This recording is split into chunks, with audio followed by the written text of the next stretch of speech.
Hi అండి, welcome to ఇంటి style cooking. ఈరోజు సరికొత్త వీడియోతో మీ ముందుకు వచ్చాను.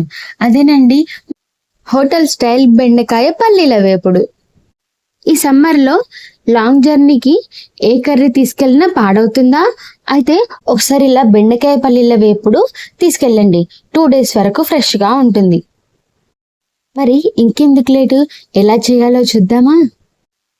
ముందుగా స్టవ్ ఆన్ చేసి కడాయి పెట్టుకొని 1 కప్ సన్ఫ్లవర్ ఆయిల్, 1/2 కప్ పల్లీల నూనె వేసి అది వేడెక్కాక 1 కప్ పల్లీలు వేసి వేగనివ్వాలి.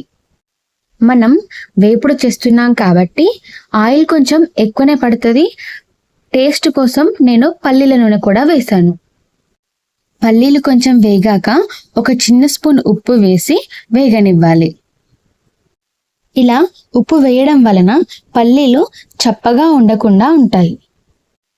పల్లీలు ఇలా వేగాక ఒక బౌల్లోకి తీసుకొని పక్కకు పెట్టుకోవాలి. అదే ఆయిల్లో సన్నగా కట్ చేసి పెట్టుకున్న బెండకాయ ముక్కలను వేసి కలుపుకోవాలి. ఇలా కలిపాక బెండకాయ ముక్కలు మగ్గడానికి కొద్దిగా ఉప్పు వేసి కలుపుకొని వేగనివ్వాలి. బెండకాయలు వేశాక మీడియం మంటపై పెట్టి బెండకాయలను కలుపుతూనే ఉండాలి. ఈ రెసిపీ కోసం బెండకాయలను చిన్నగా కట్ చేసుకుంటేనే బాగుంటుంది. వేపుడు కోసం మూత పెట్టకుండా మధ్య మధ్యలో కలుపుతూ ఉండాలి. ఇలా చేస్తే జిగురుగా రాకుండా క్రంచీగా బాగుంటుంది. వీడియోలో చూపించిన విధంగా బెండకాయలు ఫ్రై అయ్యాక ఒక గిన్నెలోకి తీసుకొని పక్కకు పెట్టుకోవాలి. ఇప్పుడు అదే నూనెలో 2 రెమ్మల కరివేపాకు, 2 స్పూన్లు జీలకర్ర, 1 స్పూన్ ఆవాలు వేసి బాగా కలుపుతూ వేగనివ్వాలి. తర్వాత 1 స్పూన్ అల్లం వెల్లుల్లి పేస్ట్ వేసి బాగా కలుపుతూ వేగనివ్వాలి. ఇప్పుడు గ్రైండ్ చేసిన కొబ్బరి పేస్ట్ వేయాలి. ఇందులో 1 వక్క పచ్చి కొబ్బరి, 1 టొమాటో, 5 నుండి 6 వెల్లుల్లిపాయలు వేసి గ్రైండ్ చేసి వేసుకోవాలి.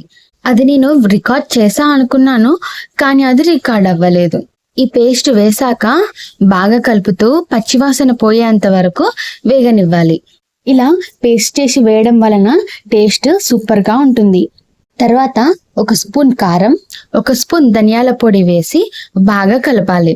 కారం వేశాక కాస్త స్టవ్ సిమ్లో పెట్టుకోండి, లేకపోతే కారం మాడిపోయి టేస్ట్ బాగుండదు.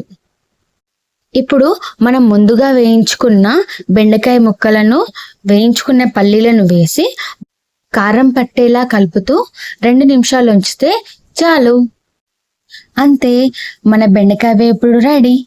ఇది అన్నంలోకైనా చపాతీలోకైనా చాలా బాగుంటుంది. 2 నుండి 3 రోజులకు అయినా పాడవదు. ముందే చెప్పాను కదండి, జర్నీకి అయితే పర్ఫెక్ట్ రెసిపీ. బెండకాయతో రొటీన్గా కాకుండా ఇలా డిఫరెంట్గా ట్రై చేయండి. మరి ఇంకెందుకు లేటు, ఇలాంటి మరిన్ని వీడియోస్ కోసం మన ఇంటి స్టైల్ కుకింగ్ ఛానల్ని లైక్ చేయండి, షేర్ చేయండి, సబ్స్క్రైబ్ చేయండి. Thanks for watching.